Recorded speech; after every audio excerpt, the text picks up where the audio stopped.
What's up, everybody? Welcome to another episode of Chrissy Chaos. Today, I have my guest is probably, I would say, my first friend in comedy. He is hilarious. He's got a big fat butt like me. He's got a little baby like me. He's got what else does he have? HPV. He's got HPV like me. He's white like me. He's got salt and pepper hair. His name's Mike Cannon, everybody. What's going on? Mike Cannon, who in the basement. Dude, the first pod that we've done from the basement, the Chaos Couch is back. This is the Chaos Couch. It's back. We've noticed the cum stain on it. So we haven't sat on this since we moved in. So one of the movers came on the couch. Oh my God. What can you do? It happens. Now, does the basement smell like a wet dog? No, I did think you got cats, though, because there is a litter smell. There's a litter smell. Yeah. That's what Vinny is saying. She's like, I want to, I don't know what to do about the basement. She's like, because we have candles everywhere. It's like. Maybe that's it, though. Maybe it's like a Yankee Candle smell and not a Yeah, because it does smell, because the previous owners, the only place the dog was allowed was in the basement. So, you know. I love that the dog's basement is nicer than most of my apartments. Yeah. No, I know. This basement is, this is a really gorgeous basement. It's got good floors. Delilah has already peed on the floor in the bathroom down here. Oh, nice. So Delilah, our dog, what do we got? Some people describe it as okay, that unpleasant musty smell, some people describe it as akin to a wet dog, is the calling card of mold and or mildew. The spores of these ubiquitous fungi drift through the air until they find the damp, dark, and warm environment that allow them to multiply and thrive. Conditions common in basements. Absolutely perfect, dude. Another thing I'm going to have to spend money on. Dude, it literally... It is endless, okay? Yeah. I'm already fucking neck deep in taxes, and now I have to pay to get now we're breathing in mildew. Now we're going to get cancer because of this. But if it's not mildew and it's just spores, you could maybe sell them as like mushrooms. Yeah, maybe we'll do that. To me and Pimp's friends. How do we get rid of this, dude? How do I get rid of ubiquitous fungi drift? I just think the Patreon money's going to line the walls of this house. Please, like Walter White's basement, you cut a hole in the bottom. Please, for the love of God, go to patreon.com/ChristyComedy. Even if you just join the $5 tier, I need to pay my taxes, and now I need to get the mildew out of my house. If you're a mildew worker, if somebody out there works in cleaning up basements, which I would imagine 98% of the podcast fans work in that field, please help me for free. I don't care if you know where I live. You can fucking kill me, because this house is going to kill me anyway. Did you get this inspected? Yes. Yeah. Well, there's so many people. Like, dude, my buddy, his neighbor just got offered like cash $400,000 over what would have been the asking price. It wasn't even on the market. Right. And they offered him cash. And of course he took it. And they said inspection is unnecessary. So people right now are just like buying up houses, regardless of whether or not like they have black mold growing in the basement. So, but why would they do that? Just because they just want to flip it quick and get the money? They don't care. I guess, or get the fuck out of the city, or just like a lot of people that have like real money, they just look at they're buying that as if it's like a monopoly board. Oh my they're God. like, oh, that looks like a nice town. I'll stake my claim. Well, what I did was, in hindsight, this was stupid. The person who inspected the house, the people who sold the house to me hired him. How could you not ask your father for somebody who he knows in the inspection because business? He moved to Tampa now and he never picks up his phone. Didn't. My dad lives in Tampa. I didn't tell you this. You did not tell me that. Dude, last year, July 5th. What, he was like, fuck the mask, I'm moving to Florida. Dude, he was like literally like how I chased the bug, he chases COVID. I love that, how the most susceptible people are the most brazen about it. Yeah. Like my dad has like still an open incision from his stroke. He's breathing like a fucking asthmatic pig. Yeah. And he's like, I don't believe in this. You have to be gay to get it. And I'm like, all right. Well, dude, and my dad and your dad will never get COVID. No. They will never get COVID. But, you know, some athlete, somebody in the NBA is going to drop, Kyrie Irving's going to drop dead of COVID. He's like, he's in the best shape. Kyrie Irving, who still doesn't have enough research to determine whether or not he's going to get vaccinated. You got to love it. He's got like 16 more YouTube videos to go, and then he'll make an educated decision. Dude, like with this house, because you have a house too. Yeah, we're renting though. This is like a starter house without having to like really invest. But still, coming from an apartment to a house, there's a lot of things now. Yeah, it's hard to fill. Yeah, like yeah, it's hard to fill. And then like, dude, it's like one of those things where it's like, if something breaks, like it's just going to be broken until I fix it. But I don't know how to fix anything. Well, that's why you're fucked, because at least I have somebody that is in charge, like a real man that's in charge of my property. You still have kind of like a super, but they call them property managers. Dude, and we actually have the super that's on the lot because we're in the carriage house. So we're in like a 3-bedroom. What's a carriage house? It's like in LA, they have those. It's second structure on a property. So they have the main house and then another house that's offset in the back, and that's like so. Is it like separate. how like your in-laws' house, like they have like that pool house? Is that a carriage house? But it's way bigger. It's way big. Like we're 3-bedroom, 2 floors, like the whole thing. It's an actual. So the property you live on is massive then. It's pretty big, but it's also like right between Piermont and Nyack, so it's got like cool access to both Nyack and the artsy, queer parts of Piermont. Dude, Piermont. Dude, speaking of Queermont. I almost moved to Queermont, New York. We were going to buy a house in Piermont, aka Queermont, because of the cute little downtown area. Yes. That when we went there, they were having like a gay, like a gay festival or something like that, or maybe it was just a Democratic rally. But they were well, that town is almost.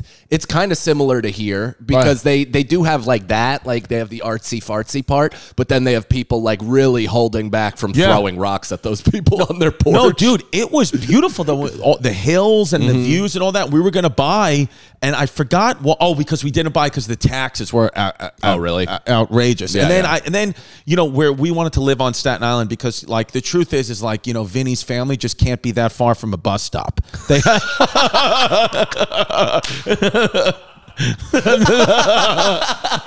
That's really what it is. Yeah, if it's not an unlimited Metro card, they can't be bothered. None of them are getting on Metro North or Amp. It's not going to happen. And $9.50 for a train ride? What the? Yeah, they don't have cars. So they need to. You should tell them about the garbage man. Oh, okay. So how about this? So literally, we just came last weekend. We took a flight out to Irvine to do the Irvine Improv. Thanks for everyone for coming out. So me and Pimpy were waiting for the cab, and like I set alarms on my phone now because I have to take out the garbage Mondays and Thursdays. You have to do it or else you just miss it because this block is like semi-private. So I literally we're gonna do our show and then whatever I'll probably chill. I feel like I really need to get a donut. Should we? I would love a donut. You want a donut? I'll do Hold a on. donut. Vinny. I'm gonna. I would love a fucking donut. I'm just gonna. You want an iced coffee too? Yeah, I'll do that. Why not? I had a little bit too much anxiety before, but now I feel pretty. You want one? Up. You want a donut? Have a donut. Have a donut. Are you on skinny full piece Atkins? of shit. Look at how skinny he is. Go get those tickets. October 23rd. 2 shows at Foxwood. They're both almost sold out. No, October 29th, I'm in Durham, co-headlining with Sal, ChristyComedy.com for tickets. And then we've just added November 21st at the Wilbur Theater in Boston. We've added a second show at 5 p.m. We've added a 5 p.m. show. The pre-sale starts tomorrow. Tomorrow at 10 a.m. Eastern Time. Use the presale code CHAOS to get your tickets for the Wilbur Theater in Boston, Sunday, November 21st. We have added a show. Thank you guys for buying the tickets up in Boston. 5 p.m. show. So if you couldn't get tickets, the seats you wanted for the 8 p.m. show at the Wilbur, we got them coming for the 5 p.m. Go get those tickets. The presale code is CHAOS. Starts 10 a.m. tomorrow. But you look incredible. No, he looks like this was great. This was not you a year ago. No, dude, it wasn't him. It wasn't him. Yeah, you're hot Galifianakis. Dude, you are Zach after several movie roles. Dude, it wasn't him 3 months ago. Dude, 3 months ago he looked like he was living in a bog. His hair was crazy. He was in a bog. By the way, what's going on with your friend group? Sagalo has blue hair now. Sagalo's got blue hair. I mean, listen, what the fuck? That's just something I can't attach myself to. I don't know what. Feeney's got the mustache. Handlebar. You guys look like Antifa. Yeah, everybody's responding to the stress of the last 18 months in very different ways. You broke first. You had the pink hair. I had pink hair, dude. but I did that for funsie. That was in the upswing manic portion of the lockdown, like when it first started, and it felt like summer camp, and everybody was like filming daily on. I had videos, content every single day, thinking this will be over in 3 weeks. I'm gonna sprint to a couple more followers. It's gonna be great. And then, of course, after like 12 months, I'm just dragged down in the front yard of my in-laws with one of his guns, pretending to be, a Staten Island resident. Oh, you want a custard donut? You want a custard donut? Dealer's choice, whatever you got. All right, dude, I'm going to get a custard donut, a cannoli cream donut. Oh my God. Come on, pimp. You're going to do it. You're going to get fat again. Everybody's losing their mind. On some level. You know what I mean? Like, I basically became a poker professional for 2 weeks again. Yeah, you have a poker show now, dude, right? every gig that I've been going to, I've been looking at poker rooms and like trying to find the nearest casino to like sit in and lose a third of my So you're pay. becoming his father. Yeah. Oh yeah. Gonna gamble everything. But I'm actually, I have way more control than I did when I was playing for real. Like when I was playing for real and I had no financial responsibility, and you could lose everything and then borrow a couple hundred or 1,000 from your friend, then kind of build it up or whatever. Now I see the chips as like diapers and food and things like that. And I'm like every single time sweating, even though I have the best hand, panicking about even putting it up because for one mistake, because that's the thing is like one mistake now. It's like you make one mistake, like now people, you're like a human is going to suffer. Like it's not just you. You're going to kill your kid. When Bitcoin plummeted, I was like, well, that's it. Yeah. Oh yeah. Like, I gotta leave. I gotta leave. Oh yeah. No, I know. My accountant, the price of this house, he said, he told me a price that I could have on a house, and I went $300,000 over that absolute max price because of Bitcoin. And then because I was like, I'm doing good in Bitcoin. And then we literally closed on the house, and then Bitcoin plummeted. Holy shit. And then I've said this on the podcast already. I said this 2 weeks ago, but I bought this house and was like, we're good. Yeah. And then I did not factor in that every cent that I had in my bank account was not taxed. So I didn't have anywhere near that amount of money. I had that money minus upwards of 40%.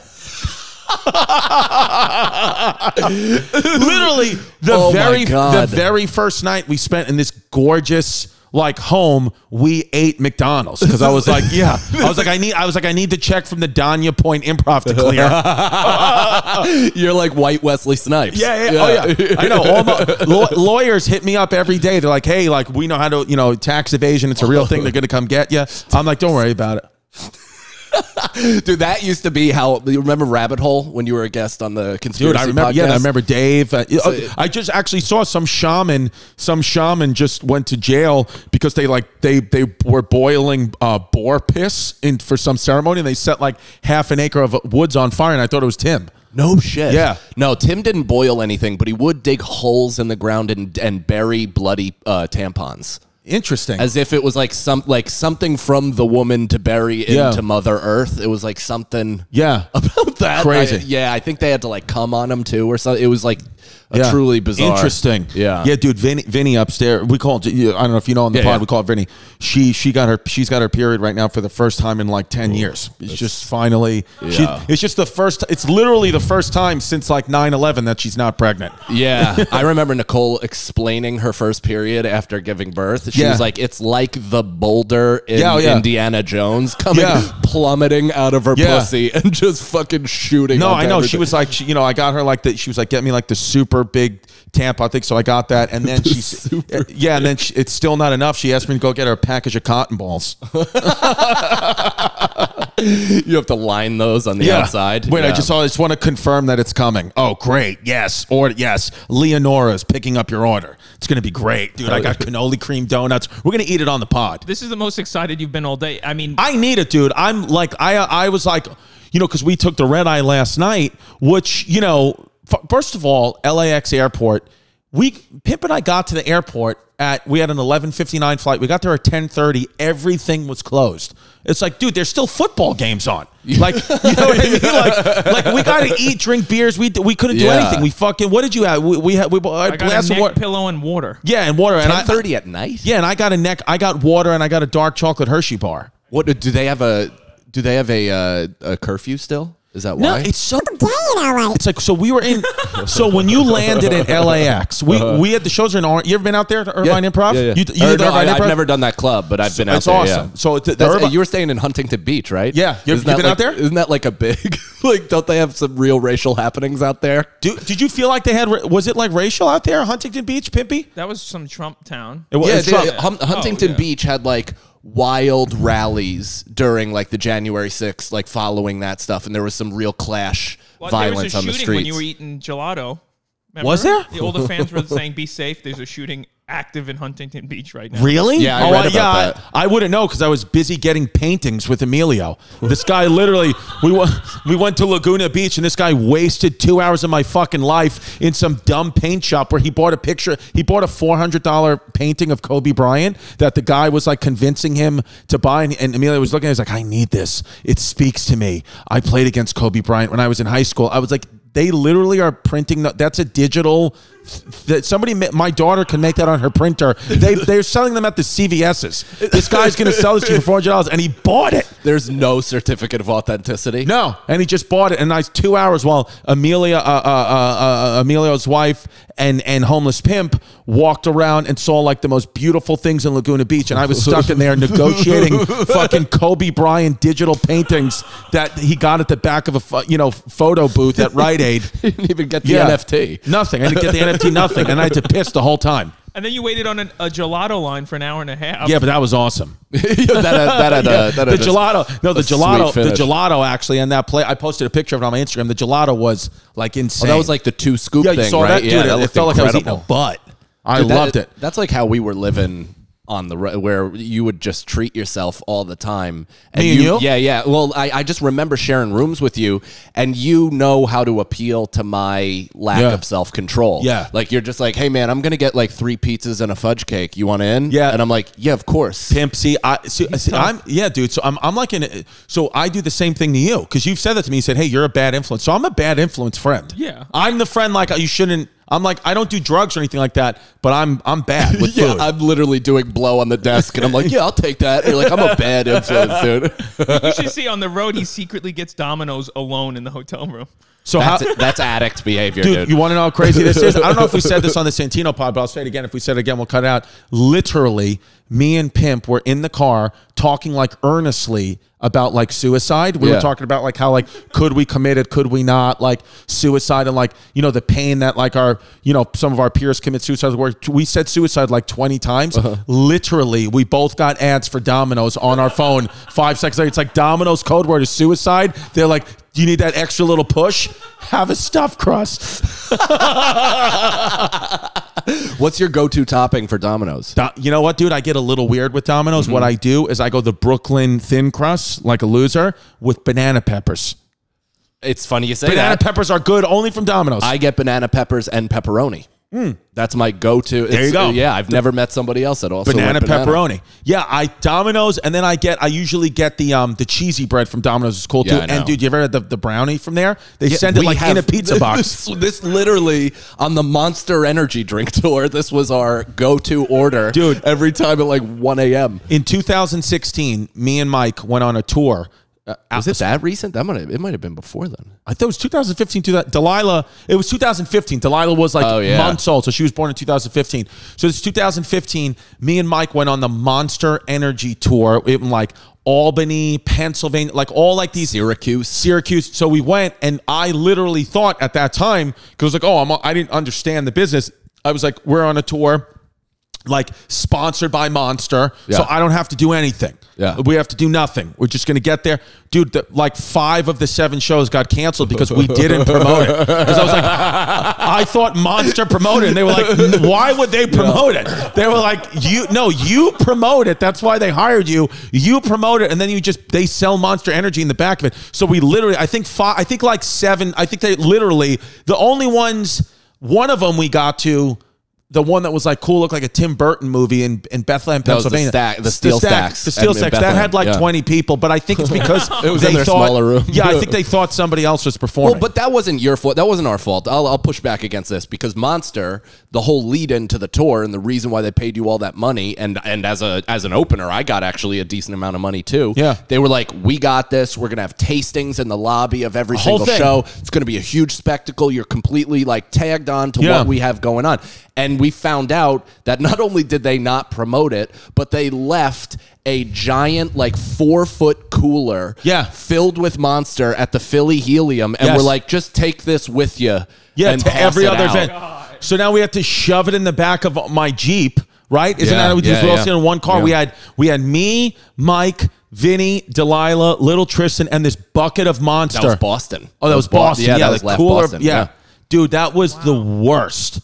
That was fucking insane because also you didn't drink the Monster, and I was like, well, we can't let this go to waste. And I was drinking, and I was like, I have the most vicious anxiety. I don't know what's going on. I'm feeling great. We're on the road. We're having a good time. And I was like, oh, that's right. I am just pumping taurine right into my dick. Dude, remember that time we went to, I think, Cincinnati and like the Liberty Funny Bone, and we were staying on the balcony. We had like a really nice room. We saw those people coming out of the dumpster.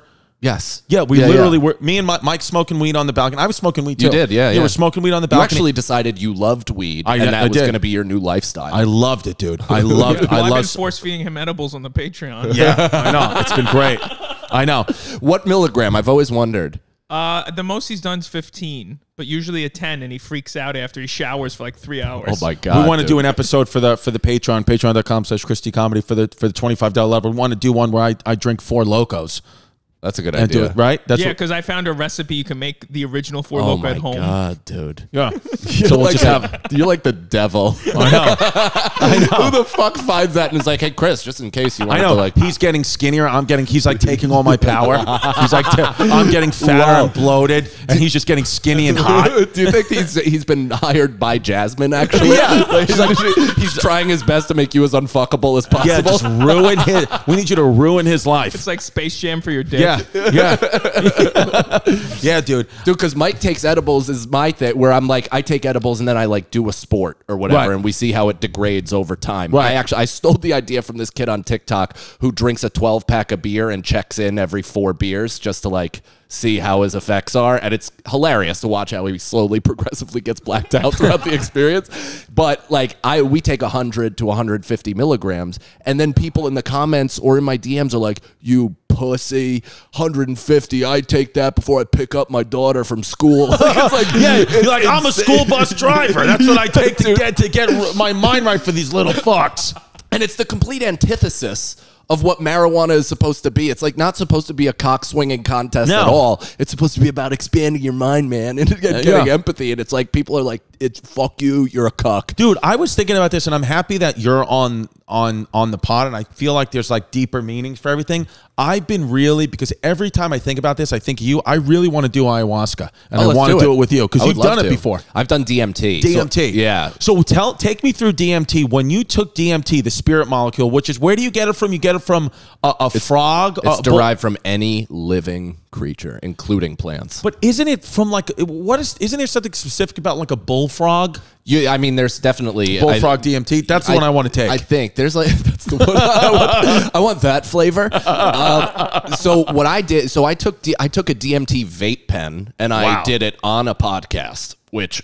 You did? Oh, so there's document. I can watch your DMT trip. I don't know. So I think I did it after, and then we went and like talked about it right away. But when I did the vape pen, it like all it did was make my lips taste like the Tin Man's asshole. Right. Like it was that aluminum-y and like shit. And I was like, gave you COVID. I was like, this is so bitter. I don't even know what to do with it. And I didn't break through. Interesting. So I like laid back and closed my eyes. And what I remember seeing was it looked like a very close-up of a citrus fruit. Like it looked like you peeled open like a tangerine and you could see almost like the little fiber of citrus coming off the thing. And I remember like getting to that part and then just being sent back to this. And I was like, that can't be what people are talking about. That can't be the experience. So I was like bummed out and felt like I was short thrifted or whatever. And then we smoked changa, which is a root that's been soaked in DMT, but you can hit it direct like it's a bowl, like it's a weed bowl. Because with DMT, like the regular shit, not the vape pen, you have to almost like use like a glass stem holder, and then you put it in, and you can't directly hit the flame to it because it has to heat it only. So it's kind of like really crackish. Right. You know, it feels like you're smoking crack. And also, as soon as reality starts to kind of break down, I don't understand how you know where to put the flame anywhere, because so what you do with changa is you take like 3 hits, 2 for the first time. I took 1, like take it in and, you know, hold it for 5 seconds, blow it out. Take another hit, hold it in for 5 Mississippis and blow it out. Okay. And then the third one, same thing.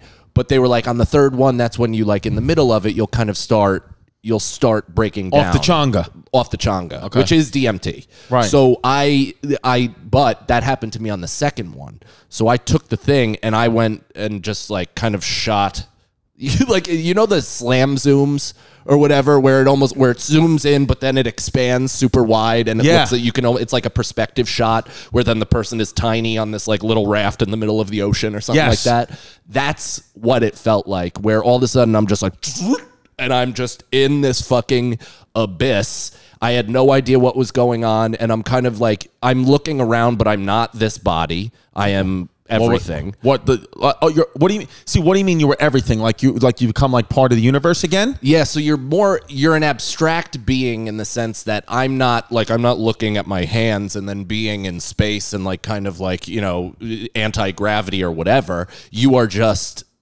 observing everything. Right. So what it did the first time was it like shot me all over the place. Like, it was really fast. It kind of felt overwhelming, but also calm at the same time. And you're just going through these dimensions. I remember like, you don't know who's talking to you, but something in your head is like kind of feeding you information about what you're perceiving. Interesting. So it was like, we want to show you how levels work. And it was boom, down, boom, over, like in every single direction. Kind of what I gathered to show how not everything is linear, and it's like, you know, breaking down of maybe time and how time works and how we perceive it as people. And it's just basically taking me all throughout, you know, interdimensional travel. I guess it sounds like simulation. Like, do you believe in simulation theory? Yeah, I mean, I don't know what I believe in. I don't have any confidence in any opinion I've ever had. Good. So it's definitely something I subscribe to as a real possibility. Did you, what did you, after that experience, did you think you profoundly changed as a person? So, yes. So then I like, after that I was like, well, that was like too fast. Like, I don't know what just really happened. Like, and I did it with 2 other people. And how long until you came out of it? 8 Earth minutes. 8 Earth minutes. That's it. But in your, but that goes back to what you were saying, the perception of time, because it wasn't 8 or it's 8 Earth minutes, but in your being, in your reality, it was what? If it's like, it's kind of like having a baby where it feels both fast and slow. Right. Like, it was imperceivable. I didn't know whether it was faster than 8 or longer than 8. I just know I saw a lot. I saw, like, weirdly enough, there were like primary color trails, like almost like Crayola guiding me through the galaxies and up and down and across. And I saw a circus tent and the It clown. Like, I guess that movie was coming out or whatever, and it was in the back of my head. It was in your head somewhere. Kind of like went across my purview. Yeah, and you were like, I wonder if I can get a spot there. I wasn't even scared though, because like clowns, I guess, or that movie freaked me the fuck out. It freaks everybody out. But I was just like, that's interesting that's in there. And then I came out after the first one, and I watched my 2 other friends, Tim from my podcast, take it, and then Tim the Shaman, take it, who just almost died from COVID. So recently, yeah, good for Tim. Thank goodness he's back. It's fucking. The world would have. That would have been a nice win for COVID. So you know, and then I came. I'm kidding. Shout out Tim. He's not listening. He like sits in the woods all day and like eats his own shit, right? He's not listening to pods. Vaccine? No. I think this may have pushed him. Who knows though? Vin, are the donuts there? Vinny. Vin. Okay. Are the donuts outside? We ordered donuts and iced coffee. Are they outside? I'm not fat. Hey, Vin, do you want to do DMT? She said no. Okay. Wait, have you ever done whippets? How low have you gone?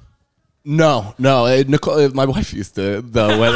Back in the day, when we used to like G-chat all the time, and she'd be in her office at work, like whoop, whoop, whoop, whoop, whoop, whoop. Dude, by the way, your wife Nicole, we could talk about it, right? Yeah. Okay, it's legally known that you have a wife. Yeah. Despite my rampant visible homosexuality. yeah. Your wife and my over enunciation / sibilant s / lisp, whatever you fucking monsters call it. I've said this to you a million times, but I never said it. See, even Vinny's saying the best wedding we ever went to. It almost saved our relationship back then. But that's how good it was. No, she's so mad. No, it literally was fantastic, dude. That wedding. But we picked that place because of psychedelics, because it looked like a place that's comfortable to do mushrooms. Well, I was going to say, the reason what I loved about your wedding is like I kind of felt, and Vinny, Jasmine had the same experience, where we kind of felt like, we said, because we were staying in like this cabin, and we were like, this is like a place where like you would come and do drugs. And I said, I guarantee you Mike and his friends have done drugs close to here or somewhere around here. But I did drugs at my wedding. But what I loved about your because what your wedding was, the vibe, I have never ever been at a wedding that was so chill and calm and relaxing than your wedding, because the bride dictates the energy. That's just what happens at a wedding. 100%. Nicole couldn't. She was literally, I've never seen this, getting her makeup done, pounding a Budweiser, like literally ruining her own makeup, but like in the best way, like having fun. Like she was like, listen, she was like, if it's not perfect, who cares? Yeah. Like she was, you and Nicole, and I said this to Vinny, you and Nicole got married to for young people. My only group of friends that like I feel, well, not my only, but a group of friends that I really witnessed at the wedding got married for the right reasons. It was like, it wasn't about the pomp and circumstance. It wasn't about, oh, we got to do this because, you know, we got to get a mortgage. It was we got married because we love each other and we want to celebrate love. And then the guy who married them was Tim, the shaman, who married them with like an open boar head. He had like a fucking he was gonna wear a tiger head. He was gonna wear, but he took it off for the ceremony, which actually bummed me and Nicole out. But he was basically wearing pajamas, and I remember Nicole's dad, who was a dipshit. Oh yeah, I remember him. He stunk, that guy. Dude, the first thing he said to me when he saw me was like, "Hope this is your only one." And I was like, "Cool, it's your daughter." Dude, I know. I heard him say that. I was like, I'm having so much fun at this wedding. I hope it's not. I was like, I hope he gets married again. I would go to Nicole's wedding with her new husband and Mike's new wife. But he was like, you know, oh, you guys couldn't get a priest? And it's like, that's how little you know us. No, dude, but that's what I loved about it, because there was no religion in it. It was just, and then the after party. I gave a speech and cursed and talked about Nicole fingering my ass. Dude, it was hilarious, dude. He did like a full set at his own wedding. It was great. It was pretty fun. And then your best man killed too. Your best man, but you wrote his bits. No, he wrote it. Oh, he wrote that. Yeah, I was like stunned. Yeah, because I bombed at his wedding. Really? Why? What'd you do? Oh my God! Took like a God. big swing. Like, dude, the biggest swing. So we were at. I love this in Lake George. We're like, it's our first friend's wedding. All right. Listen, if you're a guy and you have bags under your eyes and you got razor burn and your skin just looks and feels like crap like mine, we have a problem solver for you. It's called Disco. Disco is a skincare product for guys. So you don't have to, because what I would always do just to get extra collagen in my face, because people said it's all about collagen, is I would just come in my hand and I'd rub it on my face. You don't have to do that anymore. Disco is basically the equivalent of your own semen in your hand, but it's made at a company in Austin, Texas. Austin, Texas, where everything is being made, is what they're doing is now they're making skincare products for men, which there's almost no skincare products for men. And Disco is one of those skincare products that's only for men. They have an exfoliating face scrub that prevents razor burn and ingrown hairs. I get so many ingrown hairs on my chin and on my, well, I get them really mostly on my chin. I don't get them on my balls as much anymore, but I get them on my chin. So the exfoliating face scrub, that prevents a problem. Hydrating face moisturizer hydrates your skin and prevents wrinkles. How often is your face thirsty? All the time. You don't give your face enough water. Well, the hydrating face moisturizer hydrates your skin, and the face cleanser stick fights acne and oily skin. So you get a little stick to the face, and it fights your acne and your dry skin and your oily skin. This is awesome. This is a product that You know, a lot of guys don't want to admit they want to take care of their face. We need to take care of our faces, baby. We can't be out there with leather face. So Disco products, it is literally the one, it is the best product. And you know what? The best product for men's facial care. And you know what else is awesome about it? It's TSA approved, which is huge. So you could travel with this thing. You don't have to boof it, which is awesome. If you want to check out Disco and try their incredible skincare products for yourself, we have a special offer for the Chrissy Chaos audience. Thank you, Disco. You go to www.letsdisco.com/chaos and enter chaos at checkout for 20% off your first order. That's letsdisco.com/chaos, 20% off your first order. I love that website name, letsdisco.com. Enter code chaos, get 20% off. Now I want disco fries. So we talked about the bags under your eyes and your oily skin. Now it's time to talk about the fact that you're bald, you ugly piece of shit, and Keeps is going to help you, okay? I'm telling you, every guy, 2 out of 3 guys, suffers from male pattern baldness. We all get it. It's going to happen. Keeps is the preventative hair loss treatment regimen you need right now, okay? I'm telling you, there are only 2 FDA-approved medications that prevent hair loss. Keeps offers them both. More than 50 million men in the U.S. suffer from male pattern baldness, and they all have one thing in common. They have 2 things in common, the men who suffer from male pattern baldness. 1, they're not using Keeps. 2, they vote Democrat. So that's what it is. Now, if you're ready to take action and prevent hair loss right now, if you want to prevent your hair loss right now with this low-cost treatment, prevention is key treatment. It takes 4 to 6 months to see results, so you have to act now.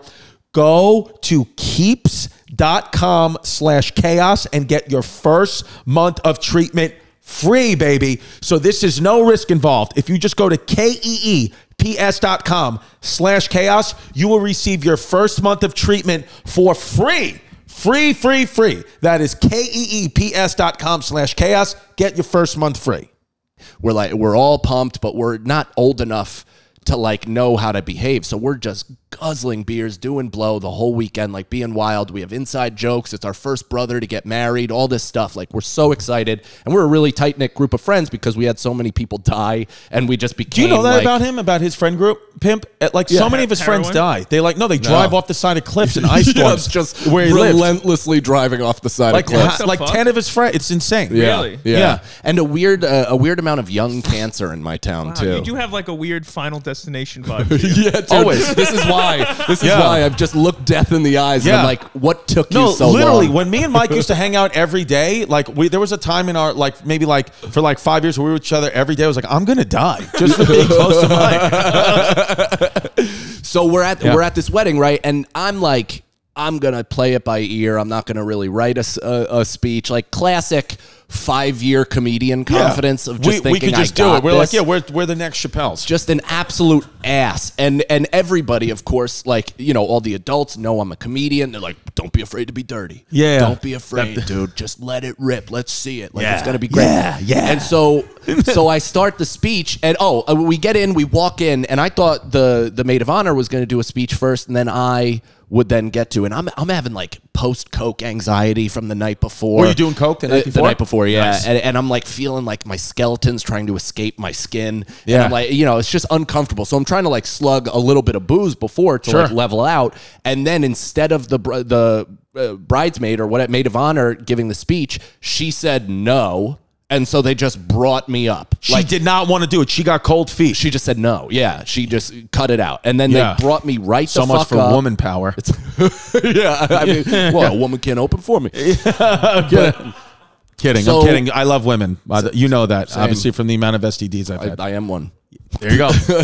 Deep down. Yeah. But so I'm like kind of thrown off, didn't anticipate going up that soon. And I get up there and it's kind of like a slow start. I'm like nervous, kind of herky-jerkying, like the mic is shaking a little bit. And then I start getting cooking. And I'm like doing good jokes and like talking. And you got getting some laughs. And I'm getting some laughs. And I'm building steam. And I built enough steam to repeat a joke that we were saying about Tim, who lost his brother during the weekend. We were like saying this, and wait, Tim's brother died that weekend? No, he died like a couple years earlier. Oh God, and he's the one, he had a car accident. Yes, one of them. Yeah. So we're like making dark jokes about that. Jimmy's our brother. We're all brothers. Like, we really feel that way because, you know, we've been through so much together and we've helped each other out. Yeah, because all your actual brothers have died. They're all just dead. So you're tipping the joke because I'm getting rolling and I'm like, this is honestly, I was like, guys, I really mean this. This is a huge deal for our friend group. We're all tight. We've experienced a lot of loss. This is our first brother to get married because none of us have brothers anymore. And I pointed to Tim, and the whole 200 plus people were like, what? And I was like, raise your glasses. And it just shivered off the stage. I haven't shaken off that bomb since, dude. Even now, the hair on the back of my neck and in the back of my scalp is tightening because I'm so. It's one of those memories where you feel douche chills about yourself. Even the DMT chonga, you couldn't let it go. couldn't. What did Tim say? Tim loved it. He was like one of the few people laughing. Yeah, but everybody else was like. Did anybody come up to you after and be like, that was wildly inappropriate? So many people. Like, but being dead serious, so like, what did you do that for? Yeah, I mean, a lot of people were like.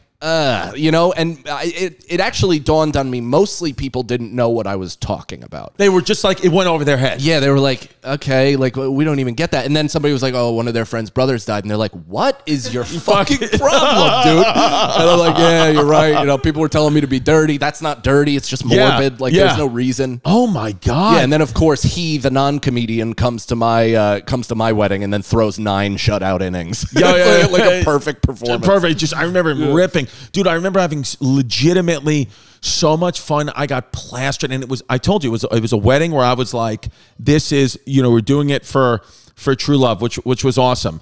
But when you were saying with the smoking the chonga and the DMT and all that, all these dimensions, you said you don't think that time is linear. So you mean like we have this construct of time, like, you know, in an hour it'll be 7 p.m. Right. But when you do the DMT and you're in the Chonga world, when you're in the Chongaverse, when it's Chonga City, there's no time. Like you can go like. You can go down and to the left or something like that. That's right. And well, and I did it a second time that night. That's not mind blowing to you? I love it. It makes me believe everything's a video game. I can't believe Pimp hasn't done DMT I'm yet. actually surprised by that I'll too. save everything. I think we talked about because it though. Homeless Pimp looks like the thing you see when you're on DMT. When you're in the Chonga worse, that's what you see. Yeah, that's what you wear when you get done with a DMT trip. But so that night, it's fascinating. I took the first one, right? And I had the trip. It was incredible. We kind of came out of it and we talked. We discussed what we saw, but everything was like, and then they were like, want to do it again? I was like, yeah, of course I want to do it again. Yeah. Of course. That was the greatest thrill ride of my entire life. Yes. And now I have the confidence of kind of knowing what to expect. You know what I mean? So the first one, I'm like timid half hitting it, like, of course. Like, you know, kind of holding it in, but like even releasing it out of the side of my mouth. And then this next one, I'm like take 3 instead of 2, 3 giant rips. And on the third rip, as I'm inhaling it, reality, I remember it making the sound of the Transformers when they switch from robot to car or vice versa. It went, and it just fucking all like, almost like glitter turned black. And I got shot around even faster. That one, I saw a bunch of these images from my life. Oh, actually, so this one I decided to lay down for too. So in the middle of the third thing, when I felt it break down, I laid down and felt a warm sensation in my pants, and I was like, I just shit my pants. Did you really genuinely believe you did? Because my friend Tim told me he thought like that sometimes happens, and he thought he was bleeding from his head. So you sometimes get like physical manifestations or physical feelings from what you're experiencing. And I was just like, I was so tripping where I was like, deal with that later. Like, you just lay in shit. You'll be back in a little bit. And so I get shot around, and it's showing me all of these images of like trauma that I've gone through in my life. That you've completely forgot about. Not even necessarily forgot about. Some of it was on the surface, but like the one that I really remember was a big silhouette. You ever see those silhouette pictures that you used to take in art class where it's like just the side of your head as a child and it's black projected on a white piece of paper? Yes. I know exactly what you mean. So I saw that kind of coming across my vision, and I was like, I looked at it and I was like, is that Steve Bannon? Like it was like at that height of the Trump thing, and I was like, that is a huge fucking head. I was like, is that Steve Bannon?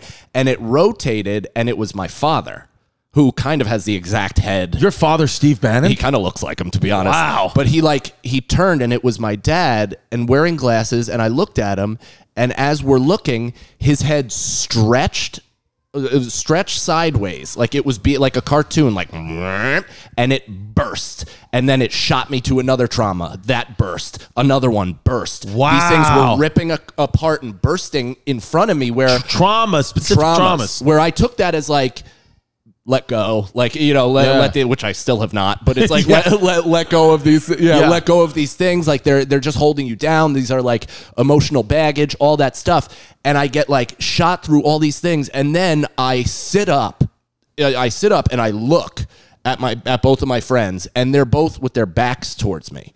And I was like, what the fuck is this? Like, what's going on? But now you're in the reality again. I'm in reality, but I was like, what are you guys doing? And they're kind of like looking over their shoulder at me to see what I'm doing. And I'm like, wait, what?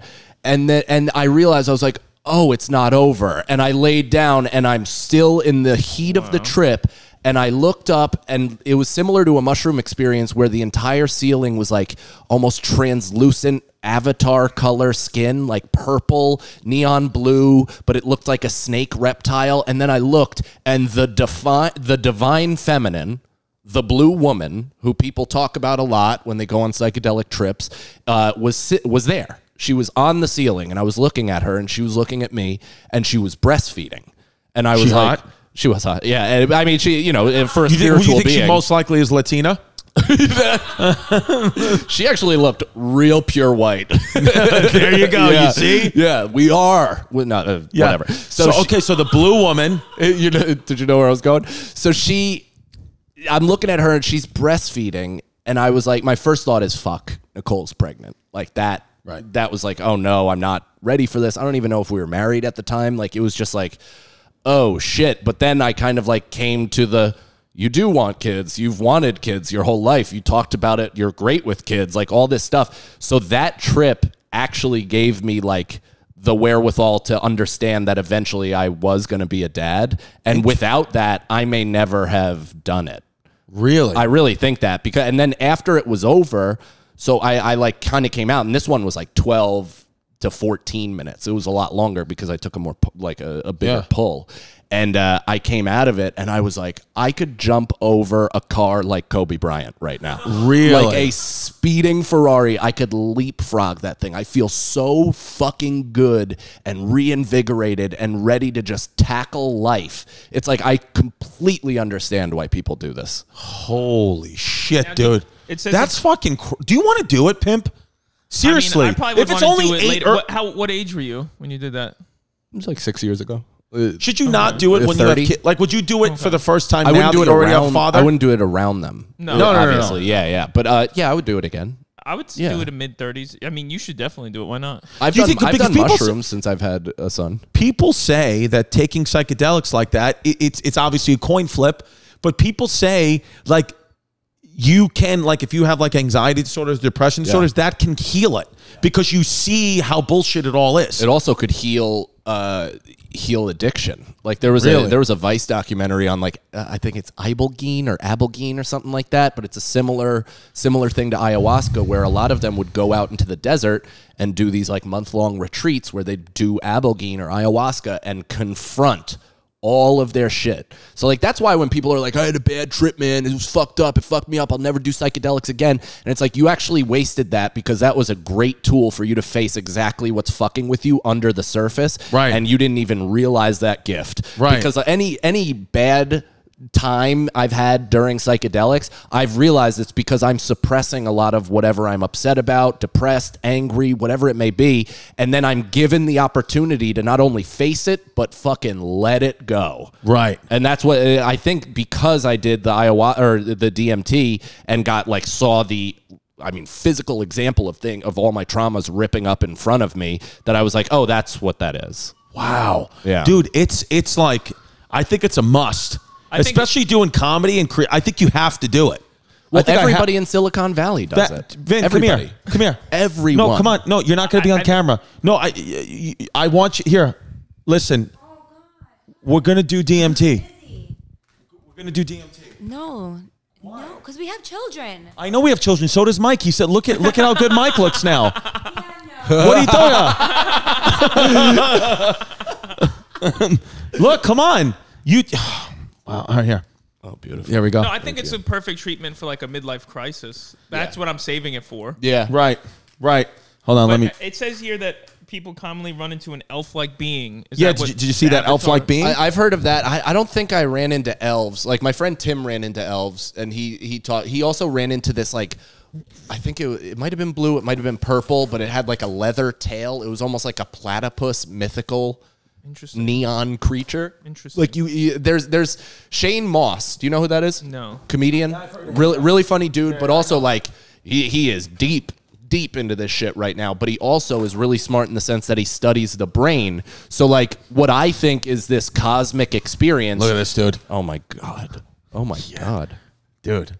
Eat it on the thing. I'm going to. Yeah. But what I think is like this cosmic spiritual experience, Shane has like, he has rationale for it because of how the brain works. So like the blue lady, that's something that a lot of people see, and I just assume that she's only perceivable to people on drugs, and she's this magic mythic person. Mm-hmm. But he's like narrowed it down that the brain has these synapses that like basically run on auto when you stimulate them too much, and they have this patchwork that kind of completes visions or something like that, or have very uniform effects, a response to a catalyst, and that's why the blue it's insane.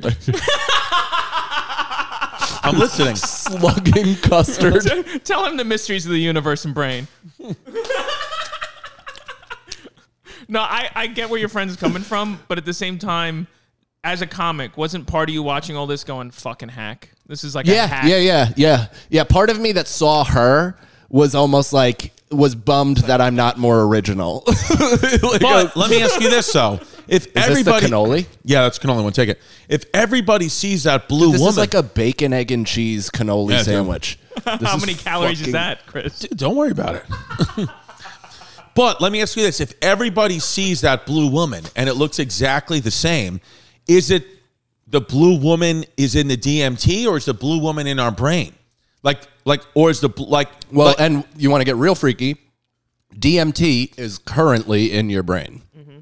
Currently, right now. And it's what gets secreted when you go into deep REM sleep and also right before you die.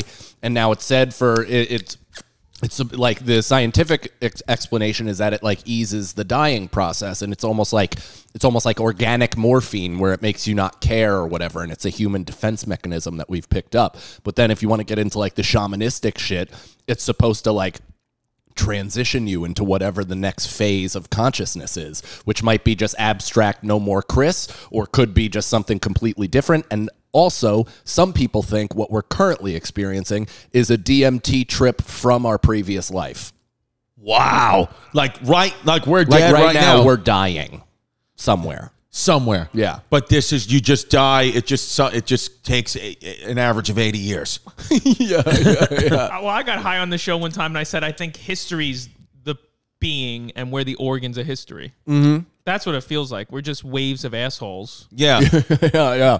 Well, it kind of feels like, especially when you start talking about like time being linear and all those things, when you start to like break open those constructs of things, when you're like, there is no past, there is no future, it's all happening now. Yeah. It kind of makes everything feel, in a positive way, insignificant. Yeah.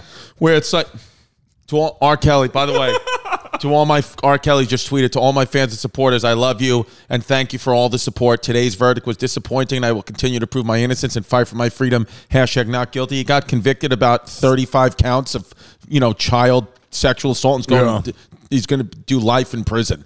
But there's also no way he wrote that. There's not a chance in hell. Whoever even tweeted that for him should do life in prison for pure reasons while trick-or-treating, paying too much for your home and auto insurance. Whoever wrote that deserves to be beheaded by ISIS. But I read it anyway because they're sponsoring the show, and I do like the product Policy Genius, but you got to lose that line. But you know what? Listen, maybe it gets better. Protect your property from mischief this spooky season with the right home and auto coverage.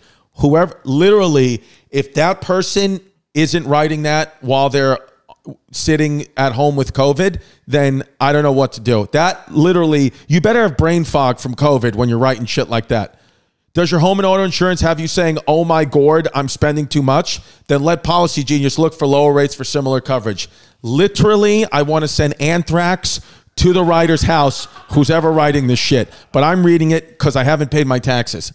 And Auto Genius is going to help me get out of debt because Policy Genius. What Policy Genius is actually going to help me because I just bought a home and I actually have my home insurance through Policy Genius, and I have my car insurance through Policy Genius because they're actually really good. They save customers an average of $1,250 per year over what they're paying for home and auto insurance. They save new customers an average of $435 per year on auto insurance, and they save new customers an average of $350 per year on home insurance. So all you got to do is go to policygenius.com right now. Do we have a promo code, Pimpy? policygenius.com. Get started right now. There's no promo code. Just go to policygenius.com. You better screenshot it and tweet it at me and prove to me that you went to policygenius.com. You better be doing the right thing. When it comes to insurance, it's nice to get it right. policygenius.com. Dude, I'm not lying. I'm being honest with you, and I'm not going to do it even though I know it'd be funny to do it.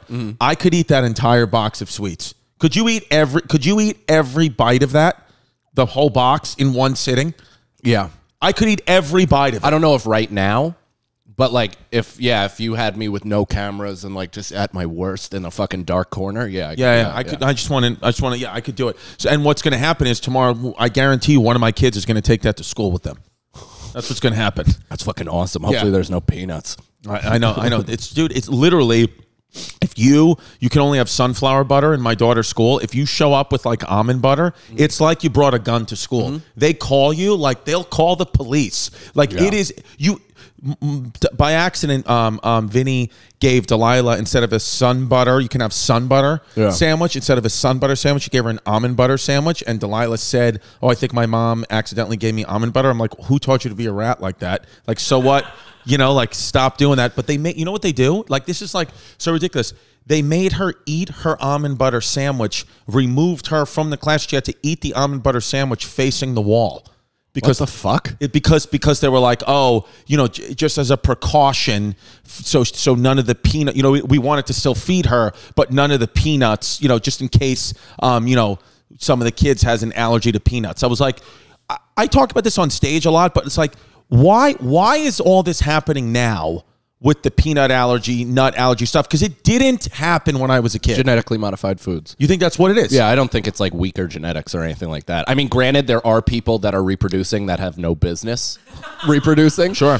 But there are, I think it's because of all the shit that we actually put in our food. Like, is this a problem in Europe?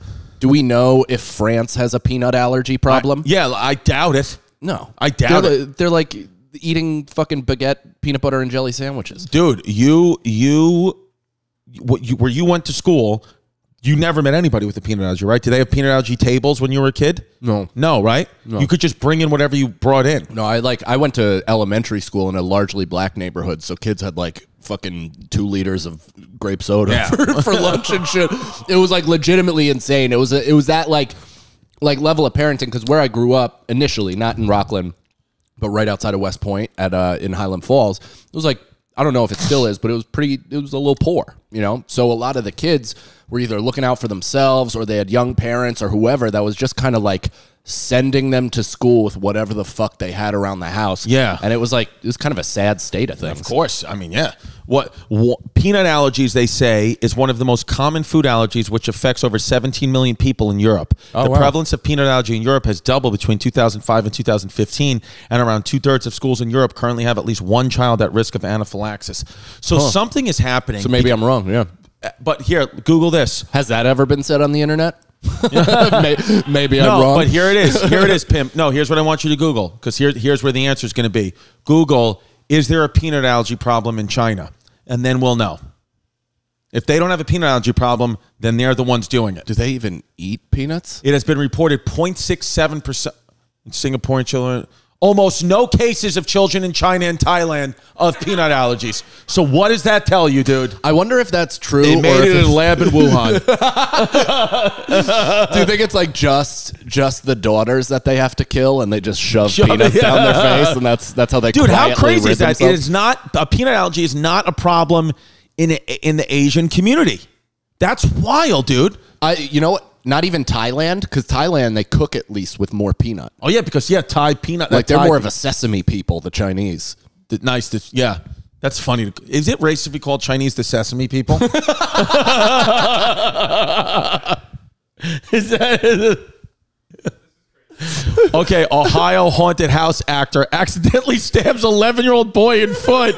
What a dick! Every child's nightmare. Ohio police say an 11-year-old boy was accidentally stabbed while visiting a haunted house in Berea, Ohio. Night of September 18th in Cuyahoga County Fairgrounds. 22-year-old actor was outside the 7 Floors of Hell attraction, attempting to scare patrons as they entered the house. A man was allegedly wielding a knife he had brought from home. What an idiot. And began scraping the ground as the child approached with a friend. Moments later, the actor accidentally stabbed the boy's Croc-style shoe, causing his toe to bleed. So, honestly, you're wearing Crocs to a haunted house. I actually don't feel bad for you at all. You deserve to get your toe shish kebabbed. Lop off your piggies. Have you ever been to a haunted house? I feel like you'd lose your I shit. did. I went to the haunted corn maze. I used to go to the haunted corn maze all the time, and I went to a haunted house. Yeah, I think we went there. Terrifying. Did we go there together? We might have went there together. There's so many things that you and I have done together there's so many memories in my life that I have of you, like when we did beginning in comedy, that I don't know why they're blacked out. Yeah, you repressed your memories. Yeah, like we used to do, me and Mike used to do so much shit, dude. It's just too painful to look back. Yeah, and then and I'm just like trying to think, like when you were coming over today, I was like, oh, we've done a million things together, and it's like I genuinely can't think of one.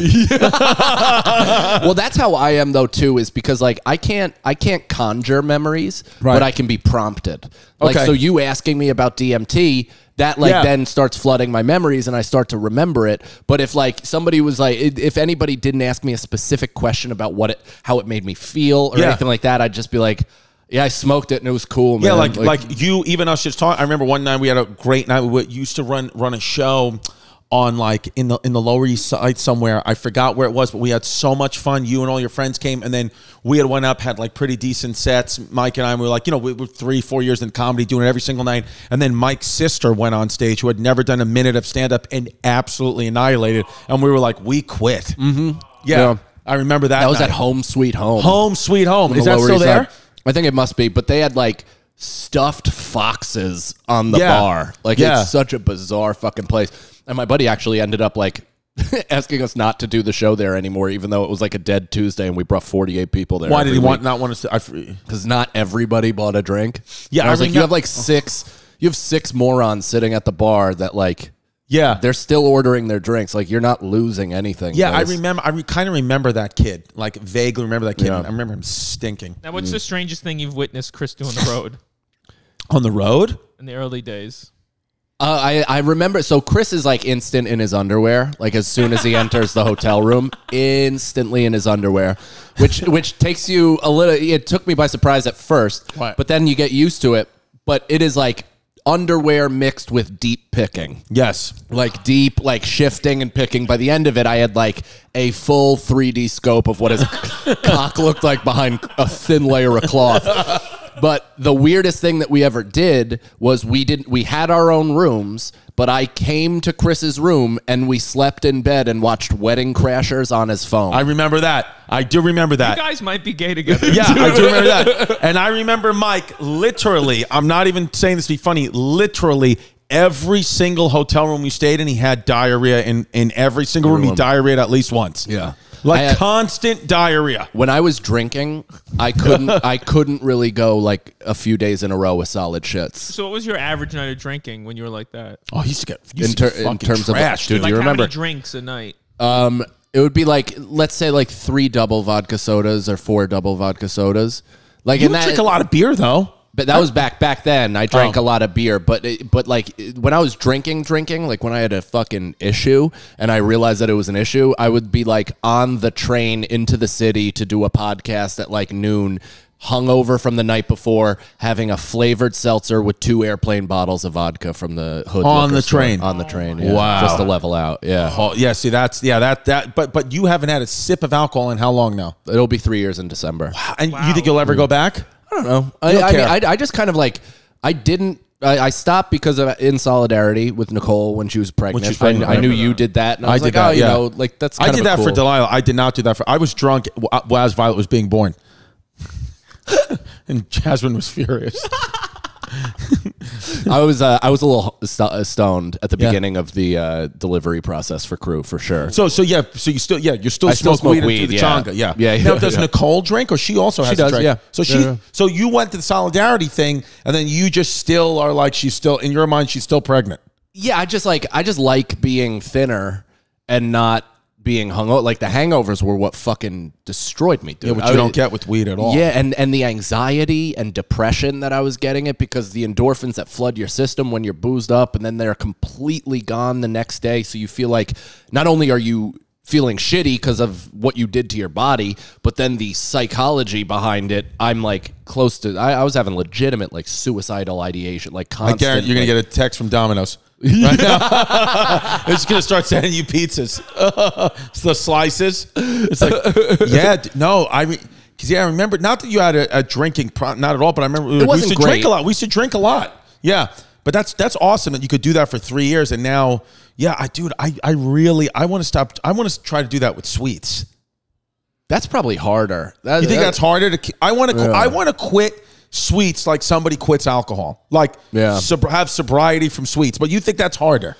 Because it's like it's basically like food heroin. Yeah. You know what I mean? Like they know what they're doing with the sugar shit. It's got its hooks in you. It's so like literal. I'm being dead serious, dude. Like if you like just to be funny, like whatever, like shit in the corner of this box, and like it was like debatable if it touched it, like not on it, but like if there was human shit in a box next to this, I'd still like I'd break off a piece that was close to the shit and just eat it. Like I'd still eat the whole donut. You know what I mean? Yeah, yeah. I'm like I used to be a big like take it out of the trash if it looked unharmed. We'll see what happens because this episode comes out in 2 weeks. But what do you think of this Brian Laundrie, Gabby Petito thing? What do you think is going on? I mean, I think that guy's parents are awesome. Like, I mean, everybody's like, I can't believe his parents didn't give it up. It's like, if Delilah came home wearing somebody's face, would you turn her into the cops? No. I would hide help. her. Dude, if my son shot up his entire school and then faced trial, I would be in the courtroom with like a WWE sign saying, "Go crew, we believe in you." I would have no problem. It's us against society. I have no connection to other people. Though, you think absolutely his parents, he's alive right now, and his parents got him to another country, and he's in hiding. I mean, I don't know if they got him to another country, but they sure gave him a fucking head start. But you think he potentially could be dead? No, now. I don't think he's dead. You think he's alive? Yeah. Guaranteed alive. I mean, who knows? But I think if my feeling is that he's alive in the woods doing his thing. Like he seems like a survivalist. Well, right? no, but there like, was a guy. But there was a guy today that I was listening to who's like wherever he was in Florida, like in the Everglades area, that said Bear Grylls, like a Bear Grylls level survivalist, could not survive more than 10 days. There, he said it's 90% of it is underwater. He said there's no fresh water and there's nothing to eat. He said, and the alligators will kill you within a day. But wasn't Did he you guys also see- seen in Canada? Did you guys see this lady? I don't know. Anyone can survive. This missing woman was found 5 months later. She did a whole winter in the woods in Utah. Just by yourself? Just by herself. Holy fully shit. schizophrenic. Fully schizo? So is it like while she was building a fire, her other her was hunting? Oh my God. Yeah, I see. That's the thing though. Like if somebody, because that's the thing. Like right now, like the only reason why they're even looking for Brian Laundrie is because he's in, with this, they want to question about Gabby Petito. But if you are 23 years old and just want to go missing, you can do that. Yeah. You're like legally allowed. You can do whatever the hell you want. I mean, isn't it kind of funny that they're like really sparing no expense on this fucking manhunt? Yeah. And it like perfectly plays into the bit Patrice had on Elephant in the Room, where it's like they'll just do whatever it takes to try to find a white woman or a white person. And like if a black girl goes missing, they stand at the foot of the beach and they're like, nah, I don't see her. They call off the search. It's hilarious. It's like this guy It is only true. took It is one true. life. It is true. Only took one life. There you go. There's your next album title. Yeah, I only took one life. Yeah. No, I know. It's interesting. I don't know.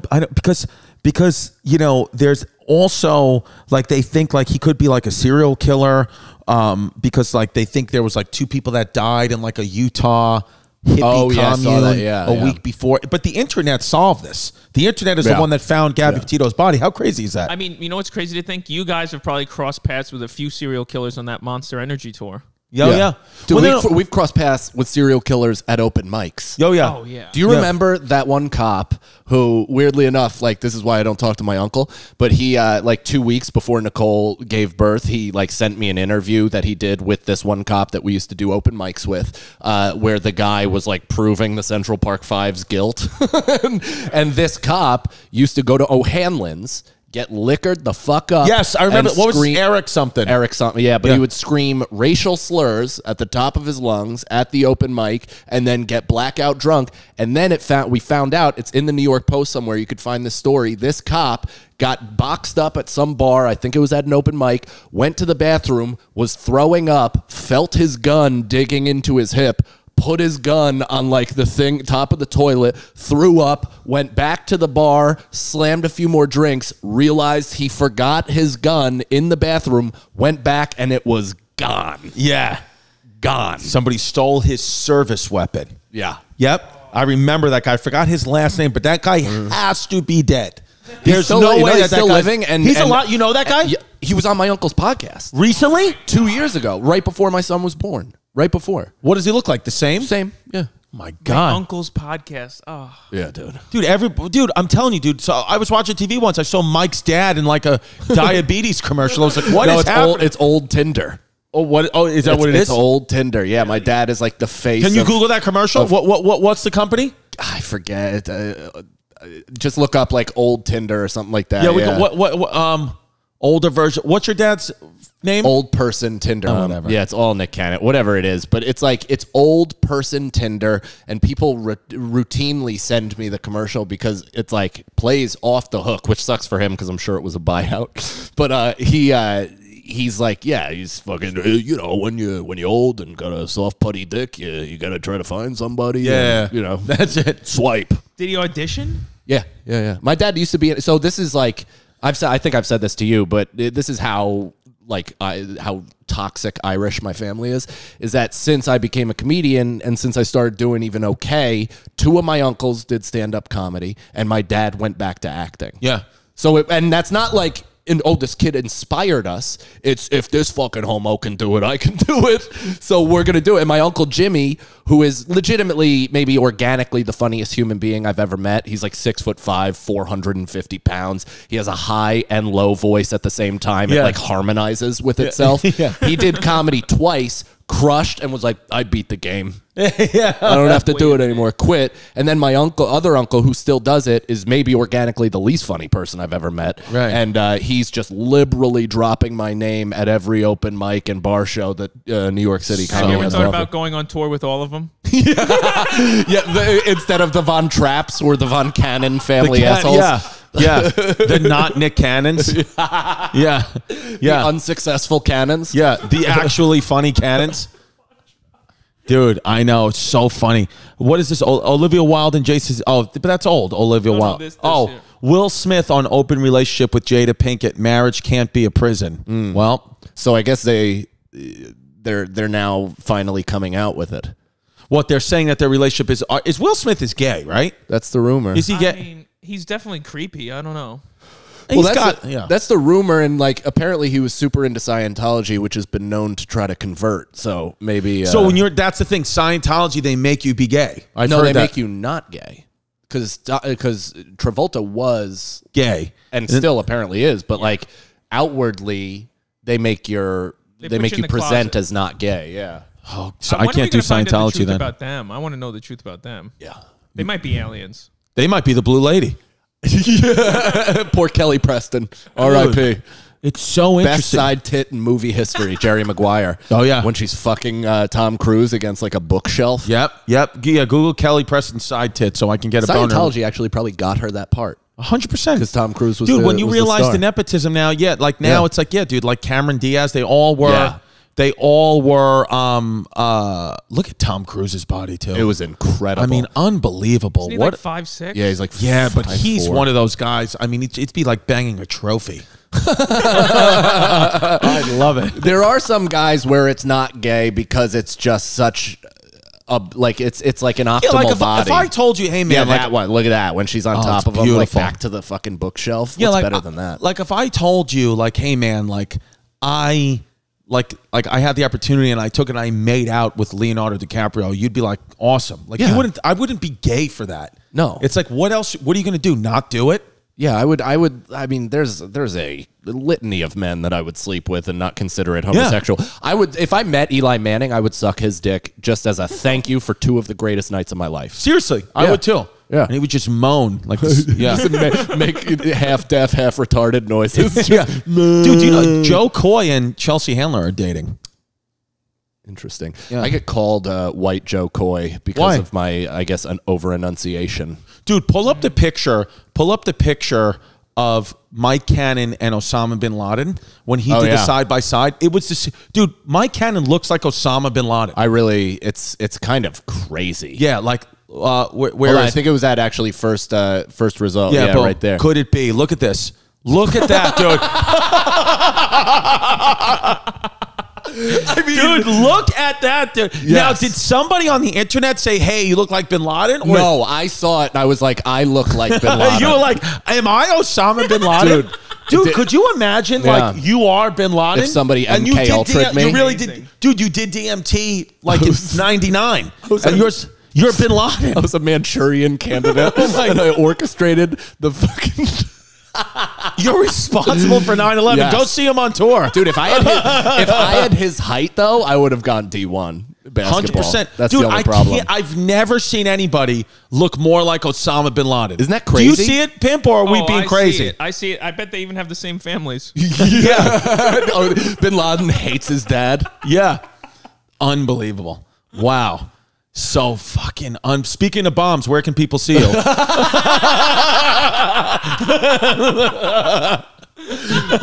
What date is this coming out? This is going to come out. What's tomorrow? Not this Tuesday. Next Tuesday. So October, like 2nd or 3rd. Perfect. I'm actually starting a run then. I'm doing Columbus, Ohio, October 8th through the 11th. I'm doing Columbus, Ohio. The 9th, I'm doing McHenry, Illinois. And then the 10th and the 11th, I'll be at Chicago Zanies. So doing a mini tour. I think the Columbus thing is close to sold out. McHenry might be close. But Zanies, Chicago, if you got Chicago listeners, dude, pack that shit out because let me tell you something. Club. Go see Mike at Zanies in Chicago. Zanies Chicago is, in my opinion, for the road, one of the best comedy clubs. I might actually say the best comedy club in the country. It's really great. Zanies Chicago. Are you doing downtown, yeah, Old City? Yeah. Dude, go to Old City. Go see Mike at Zanies Chicago. Send me pictures of you in the crowd with Mike and say, I'm watching Osama do stand-up. Do it. Yes. And tweet it at me at Christy Comedy. And if you guys go do that, we'll pick the best one and we'll retweet it and we'll live stream you on the podcast and we'll talk to you about Building 7. Hashtag Osama bin Cannon. Yeah. Osama bin Cannon. All right, guys. Thanks so much. As always, you can go to patreon.com/ChristyComedy. That we get butt naked over there. We're behind the paywall. It pays my taxes, pays for all my house shit. I need you guys there. We have the best content in the world at patreon.com/ChristyComedy. ChristyComedy.com for all my tickets. The big news is now, November 21st, we've added a show at the Wilbur Theater. Good for you, 5 man. p.m. in Boston, Massachusetts. We got a second show on sale, ChristyComedy.com. And then we got October 23rd. We got Foxwoods. We got Zanies in Nashville, October 15th, 17th. We've added a Thursday show and a Saturday early show. Go get tickets for that. And then go check the website. Whatever else you want to do, go to ChristyComedy.com. And yeah, man, me and Mike, thank you so much for coming out. I love you, and I do want to give you a heartfelt congratulations on all the tickets and all the success and stuff like that. I'm fucking fired up to see it, dude. It's literally one of those things, and I said on the last podcast, and it's like earnestly, and like you can take it for you, for whatever, like I pass it along, like I kind of just had an epiphany. I woke up and I said, vote red or I'm dead. And once I started going Republican, the world opened up for me. So you should do it too. Get out there, vote your local Democratic senators right out of the fucking office. Because they pay for comedy tickets. Good night.